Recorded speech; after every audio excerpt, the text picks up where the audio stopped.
Welcome back to MBE. Today is port volume, the big myth 101. So it's quite often we get questions over the phone or in messages that ask, well, how many cc's is the port?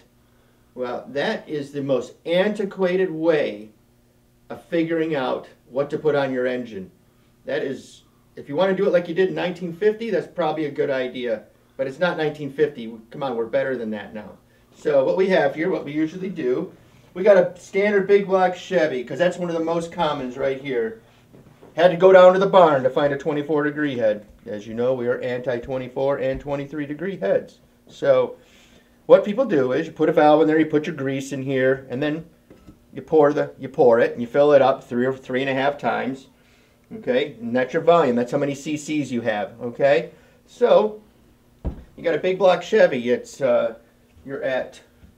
All right. Well, we found them. Here are the dividers. So we want to go through some things. When you go to a big block Chevy and your 320s, your 340s, 360s, 380s, 405s, like we talked about. Okay. So what happens is, you know, the only place you can make it big in a big block Chevy is where it is not important. And we have talked about this in the past. Not over the short turn. You are stuck with this because the spring pocket is not raised. The port height is too low. So what happens is when they make it bigger, they create all this taper rate. Look at that taper rate. You know what, that's great? That's great when you stick it in about, when you put it in third gear and the engine goes because it has no throttle response. The fuel is just, everything's in awful positions. Okay, but the problem is we only make it bigger at the flange. So as the cubic inch goes up, people keep adding it, making it bigger to the flange, larger and larger and larger. I think most people would agree when they put a 360 to a 400 cc runner on it, they did not see any performance advantage. Okay, so that's one thing that makes it the myth. The other myth is that most people have no clue that we have to know what runner length is to dictate what the cc should be. So here's our MBE billet Chevy head. So when we measure runner length, what we do is we go in here. Biggs, you got to come to the other side, bud. I only got one good hand. So we go like this, and we measure the length of this on the roof, and then we measure it to the seat, and we measure it to the floor, and we add those two up, and we divide it by 2. That is the runner length. But how can you look at volume when you don't even know what the runner length is? What if this runner length is a ½ inch longer? Well, then it's going to act like it's bigger. It's going to measure bigger, but it's going to run like it's smaller. So it's a great way to get lost. It's so antiquated. So we have no idea what the runner lengths are. So if we compare this to a wedge head, well, a wedge head's much longer. So the runner length means absolute, is what's important. But when you add a ½ inch to here, a ½ inch there, or you take it away, those cc's mean absolutely nothing. And then the other problem is we have, what if the person who designed the head, like we see all the time, that they have the bowl 300,000, like right here is where the bowl is, and they have it 300 thousandths larger than the valve right there. If you look at the people that make cylinder heads like us, that haul ass, we would never do such a thing, but this is very common. So another example of where someone took material out where it shouldn't have been taken out, and now the head measures larger. Well, oh, it's this many cc's. Well, it doesn't make any difference because it's wrong.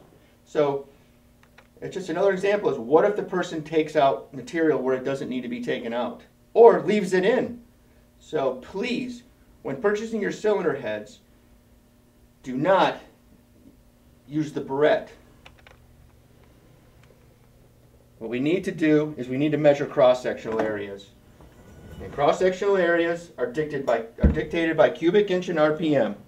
So this is how we decide how big the port's going to be. That's why we have different sizes for almost every cylinder head here at MBE. We won't sell you something just because we have it in stock. We'll sell you something that's made for your engine. So if you have a 400-inch engine that you're going to run 9,000 RPM, or if you have a 455 small block Chevy and you're going to run that same 8,000 RPM, well, then the port's going to have to be a lot larger, and these cross-sectional areas will have to be a lot larger. And when you have a correct port, okay, then we measure, those cross-sectional areas are dictated by cubic inch and RPM. As one goes up and one goes down, it must be smaller over the short term, where I'm at right now. And then if you see here, look at hardly any taper rate. Because taper rate, when you add too much taper rate, they do not accelerate on the gear change or coming off the corner or any of that. This is what makes them, this is what makes the car haul ass, okay?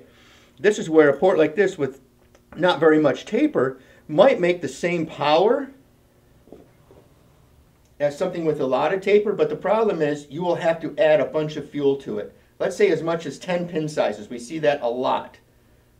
We see that actually a fair amount. The problem is when you got to add pin sizes or fuel to it to make up for the power, where this will take less fuel, the less fuel will always accelerate better on the gear change. It's a more efficient cylinder head.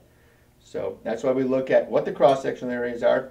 So what dictates what cylinder head goes on what cubic inch and what RPM is what we just talked about, the cross-sectional areas, not the barrette. So when buying your cylinder heads, just keep this in mind, that the barrette is not the tell-all, okay? Thank you for joining us. Port volume, the big myth 101.